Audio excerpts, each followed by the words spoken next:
여러분, 만약에 아이가 여러분들의 눈앞에서 단 20초 만에 사라진다면 믿을 수 있으시겠어요?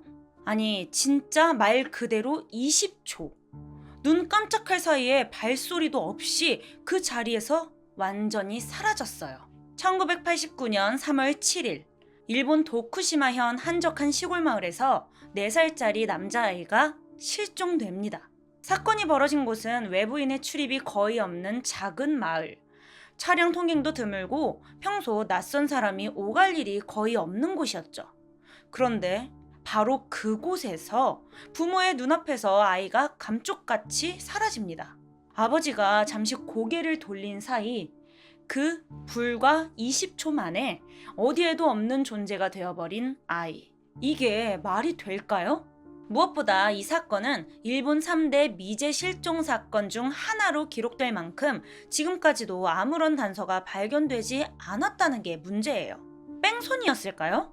하지만 차량 소리도 없었고 사고 흔적도 없었어요. 그럼 혹시 누군가 납치한 걸까요? 하지만 그 짧은 20초 동안 그 작은 마을에서 그 누구도 본 사람이 없었어요. 그렇다면 4살짜리 아이가 스스로 사라진 걸까요? 이날 마츠오카 시냐는 그 자리에서 완전히 사라져버렸습니다. 그리고 36년이 지난 지금도 여전히 돌아오지 않았어요.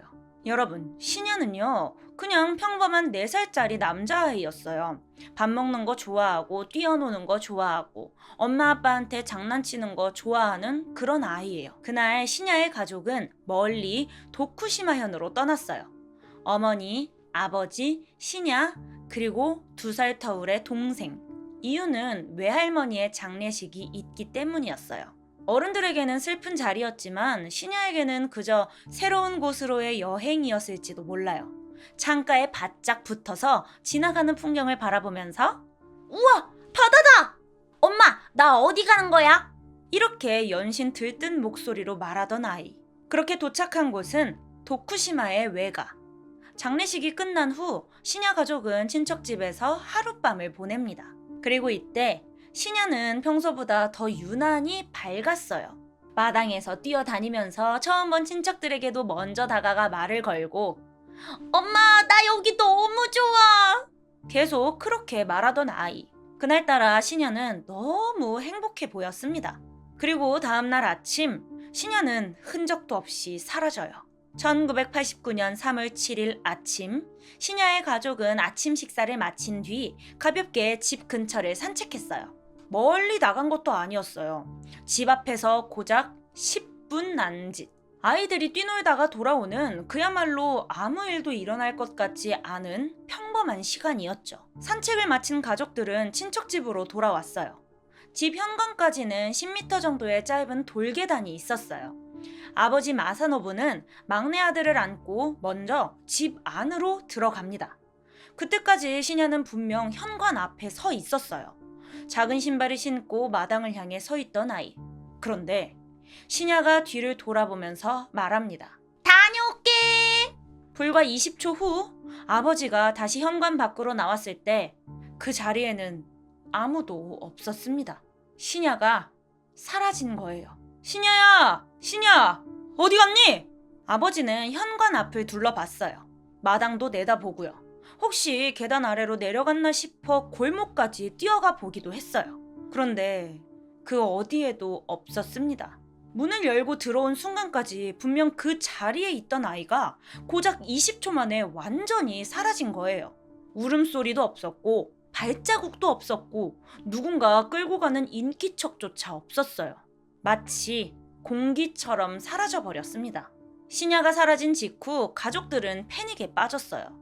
시냐야! 시냐 대답해! 아버지는 골목으로 뛰쳐나가고 어머니는 집 안을 뒤집어보며 온 가족이 아이를 찾아 헤맸어요. 하지만 그 어디에도 시냐는 없었어요. 경찰이 출동하고 소방대원들까지 합류. 마을 주민들까지 나섰습니다. 200명이 넘는 사람들이 온 마을을 샅샅이 뒤졌어요. 강을 뒤지고 산을 수색하고 논밭을 살펴보았어요. 그런데 아무것도 나오지 않았습니다. 여러분, 이 마을은요, 외부인이 거의 출입하지 않는 곳이에요. 그날도 낯선 사람이 오가는 걸 본 사람은 아무도 없었어요. 그렇다면 누가 그 짧은 시간에 아이를 데리고 간 걸까요? 뺑소니일 가능성? 하지만 도로 위에는 타이어 자국도 없었어요. 차량 소리를 들었다는 목격자도 없었고요. 납치 가능성? 하지만 어떻게 20초 만에? 말이 안 됩니다. 단 하나 확실한 건 신야는 그날 이후 완전히 사라졌다는 거예요. 가족들은 여전히 그 마을에 머물며 아이를 기다리고 있어요. 신야가 실종된 지 9일째가 되던 날. 그런데 그날 한 통의 전화가 걸려옵니다. 부인, 계신가요? 목소리는 여성.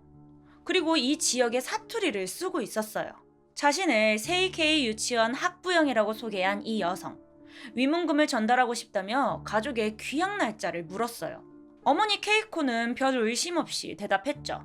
내일 돌아갈 예정입니다.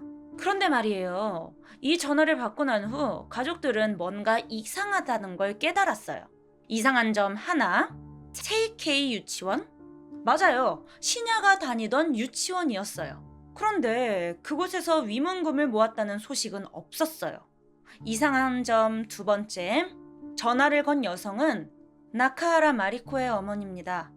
라고 했어요. 하지만 그런 아이는 유치원에 없었어요. 이상한 점 셋, 이 전화는 도쿠시마의 친척 집으로 걸려왔어요. 그럼 이 여자는 어떻게 이 전화번호를 알고 있었던 걸까요? 이건 단순한 장난 전화가 아니었습니다.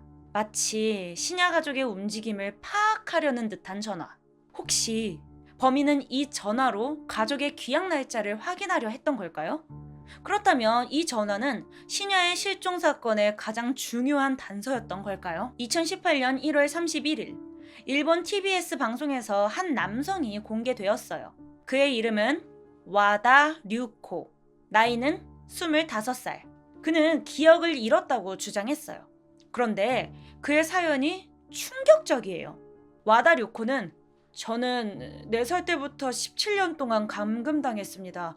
어떤 남성이 저를 집안에 가둬놓고 길렀어요. 겨우 탈출했지만 제 과거를 전혀 기억하지 못합니다. 이렇게 증언했습니다. 그리고 그의 얼굴이 공개된 순간 일본 전역이 술렁였어요. 너무 닮았거든요. 이 남자 혹시 마츠오카 시냐가 아닐까?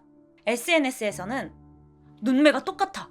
입모양 얼굴형까지 너무 비슷한데? 이제야 실종 사건이 풀리는 걸까? 라는 반응이 쏟아졌습니다. 그리고 경찰이 움직였어요. DNA 검사를 진행했죠. 이 남자가 정말 시냐라면 무려 29년 만에 가족의 품으로 돌아오는 거예요. 그리고 며칠 뒤 DNA 검사 결과가 발표됩니다. 결과는 신자가 아니다. 그렇다면 시냐는 도대체 어디로 간 걸까요? 시냐가 실종된 지 11년 후 2000년 한 남성이 도쿠시마현 히와사초 해안에서 아이 한 명을 목격해요. 그런데 그 아이의 얼굴이 어딘가 익숙했어요.